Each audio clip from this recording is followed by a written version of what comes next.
फैसलाबाद, क्या आप हैं तैयार? आ गया है Audionic presents Jong 4G national T20 cup 2019 13 से 24 अक्टूबर इकबाल स्टेडियम फैसलाबाद में 18 मैचेस, 6 टीम्स, सरफराज अहमद, बाबर आजम, इमाद वसीम, शान मसूद, मोहम्मद रिजवान और हारिस सुहेल होंगे आमने सामने। टिकट स्टेडियम बॉक्स ऑफिस पर दस्तयाब हैं।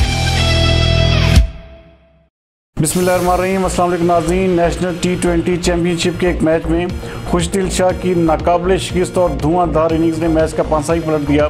खैबर पख्तूनख्वा की टीम ने सनसनीखेज मुकाबले के बाद सेंट्रल पंजाब को 7 विकेट से शिकस्त दे दी। हमारे नुमाइंदा एक्सक्लूसिव स्पोर्ट्स गुलाम दस्तगीर हैदर के मुताबिक इकबाल स्टेडियम फैसलाबाद में जारी नेशनल T20 कप में मंगल के रोज़ खेले जाने वाले पहले मैच में खैबर पख्तूनख्वा ने सेंट्रल पंजाब को 7 विकेटों से शिकस्त दे दी।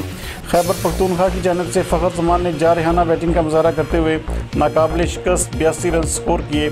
ताहम इख्तितामी ओवर्स में नौजवान बल्लेबाज खुशदिल शाह की धुआंधार इनिंग्स ने टीम को फतह से हमकिनार कर दिया। इस तरह मैच में नाकामी के बायस सेंट्रल पंजाब की टीम सेमीफाइनल की दौड़ से बाहर हो चुकी है।